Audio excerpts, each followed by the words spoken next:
Welcome to the Deep Dive. Today, we're really getting into a life story that's just incredible. John Michael Ozzy Osbourne, the Prince of Darkness, passed away recently at 76. And, well, his story is just full of twists and turns. So our mission today really is to go beyond just the headlines. We want to explore the whole journey.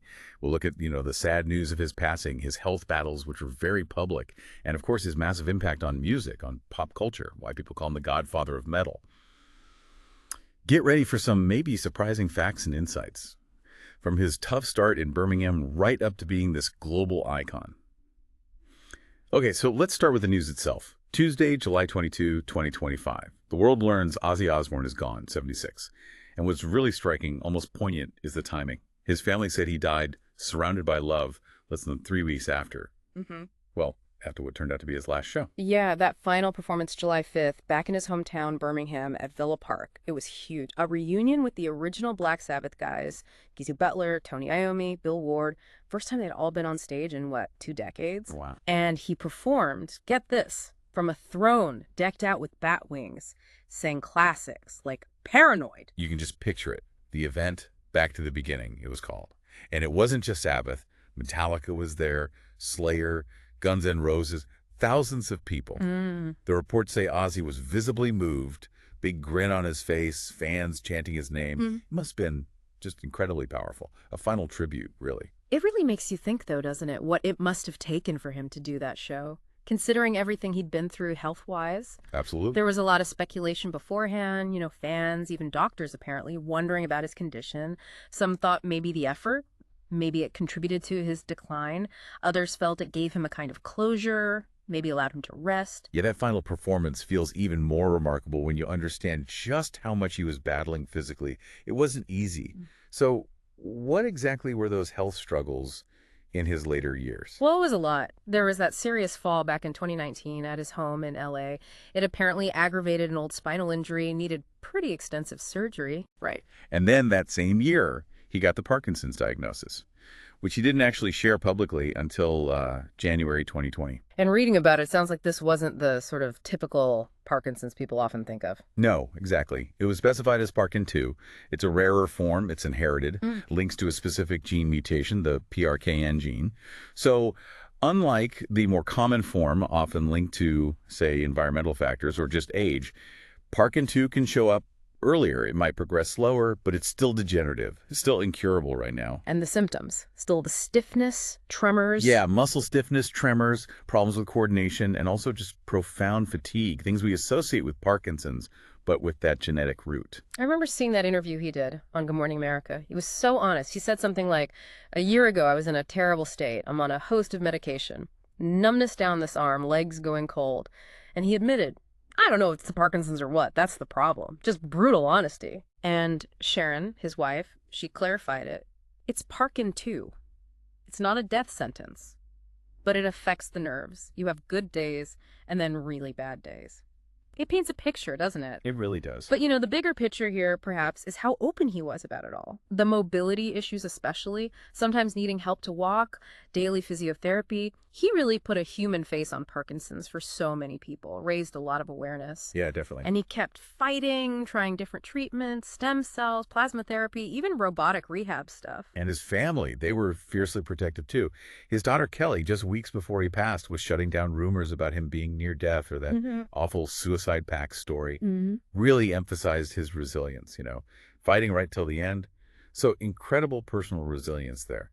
But Ozzy's biggest battles, and maybe his biggest triumphs, were probably on stage and in the studio. Let's talk about the music, the Prince of Darkness. Right, that title, Prince of Darkness. It really took hold with Black Sabbath. Their sound, those lyrics, they were dark, ominous. They famously used the Devil's Interval, that's a tritone, for the music theory folks in their first big track, Black Sabbath. It's this dissonant interval that sounds unsettling, kind of spooky. Churches used to actually ban it, way back when. No kidding. Yeah. So that, combined with the lyrics, and then later his stage antics, like the infamous bat incident, the nickname stuck. Started maybe partly as a joke, became his whole persona. And his beginnings were anything but dark prince-like. Oh. John Michael Osbourne from Aston, Birmingham. Sources call it a hardscrabble start. Left school at 15, bounced between jobs, even worked in a slaughterhouse, described as bloody, filthy, putrid, grim stuff. Yeah, and his dad apparently told him, you're either going to do something very special or you're going to go to prison. Prophetic words. He ended up doing both, didn't he? A short stint inside early on. He did. But music changed everything. He heard She Loves You by the Beatles, bought the album with the Beatles, and said it made him feel like his life had meaning. That early love for melody, surprisingly maybe, really shaped his singing style later on. Interesting. So 1968, he helps form a band called Earth. They quickly become Black Sabbath. And bam, 1970, they drop the self-titled album and Paranoid. They basically invent heavy metal right there. Just like that. Defined a genre, ruled the 70s, but then things fell apart. Yeah, the classic story. Internal conflicts, the well-documented excesses, drugs, alcohol, it took its toll. By 1979, the band kicked him out. Which must have been devastating. But it led to his solo career, right? Yeah. Managed by Sharon, who became his wife. Exactly. And that solo career was arguably even bigger. A massive second act. Albums like Blizzard of Oz in 1980 with Crazy Train. That wasn't just continuing Sabbath, it was like reinventing metal again. And he teamed up with these incredible young guitarists, these axe shredders, like Randy Rhoads. Ah, Randy Rhoads. Ozzy called him a gift from God, said he owed his career to him. He did. Their collaboration was legendary. But so tragically short. The plane crash, right? During the Diary of a Madman tour in '82. Yes, a freak accident. Rhoads died. Ozzy was apparently inconsolable, wanted to quit music altogether. Understandable. But Sharon persuaded him to, as the sources put it, soldier on. He later released Tribute, that live album dedicated to Randy. It's a huge fan favorite. Powerful stuff. And he kept going, adapting through the 80s, 90s, 2000s. 12 solo albums, massive sales figures, 51 million solo, over 115 million total with Sabbath. Incredible numbers. And even in 2022, at 74 years old, he puts out Patient Number 9, gets Grammy nominations, wins one. Just shows that fire never really went out. Never did, right to the end. So the music is legendary, obviously, but Ozzy's influence, it kind of exploded beyond just the metal scene, didn't it? Thanks in large part to MTV. Oh, yeah. The Osbournes. 2002 to 2005. For a whole generation, that was their introduction to Ozzy Osbourne. Not the bat-biting metal god, but this is the sort of mumbling, slightly confused, but ultimately lovable dad. It was groundbreaking reality TV, wasn't it? Totally unfiltered, loads of swearing, just the chaos of their home life with Sharon, Jack, and Kelly. Completely. It redefined the genre, showed the messy reality behind celebrity, not some polished version. And it won an Emmy, a primetime Emmy for this chaotic look into their lives. It's fascinating how it changed his image. Yeah. Humanized him, maybe? Pulled back the curtain on the Prince of Darkness? Absolutely. Suddenly, he wasn't just the scary metal figure. He was Ozzy, the guy trying to figure out the TV remote, dealing with his kids. It made him relatable. And it launched the family, too. For sure. Amy, the oldest daughter, stayed private, but she's a musician. Kelly became this TV personality, fashion figure. She just got engaged, actually, to Slipknot's Sid Wilson, apparently, at Ozzy's last concert. Wow, full circle. And Jack got into TV, too, doing paranormal shows, and he's producing a biopic about Ozzy and Sharon. Even the kids from Ozzy's first marriage, Jessica and Louis, they're around, but more private. So he becomes this ubiquitous figure, known by almost everyone, whether from the music or the show.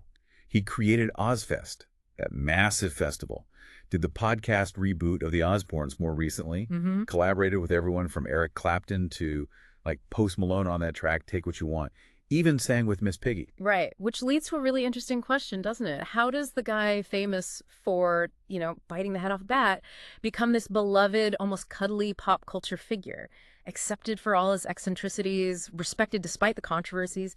That ability to reinvent himself multiple times. Pretty unique. Absolutely. Metal pioneer, reality TV dad, elder statesman of rock. Right. Okay, let's circle back to the core of it all, the music itself. Yeah. The albums. Black Sabbath, Ozzy solo. They didn't just make songs, they built the whole genre. Yeah, and their presence on the charts, like the Billboard 200, it's just immense over the decades. Sabbath's first album, Black Sabbath, and then Paranoid, they laid the foundation. Master of Reality was their first top 10 hit. That consistency, that impact, it's remarkable. So what are some of those absolute cornerstone albums we need to talk about?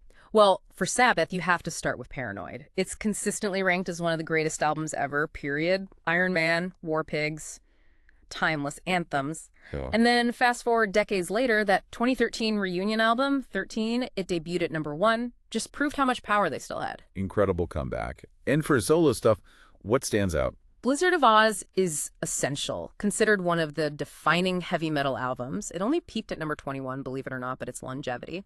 It spent over 2 years, 107 weeks on the Billboard chart, just massive staying power. Wow. And then maybe No More Tears from 91, it had Mama, I'm Coming Home, which showed a different side. More melodic, became one of his biggest, most beloved songs. Plus others like The Ultimate Sin, Black Rain, also hit the top 10. He consistently delivered. It seems clear, whether it was the super heavy Sabbath riffs or the maybe broader sound of his solo stuff, he always had this commitment to what the sources call hook-filled flesh and blood songs.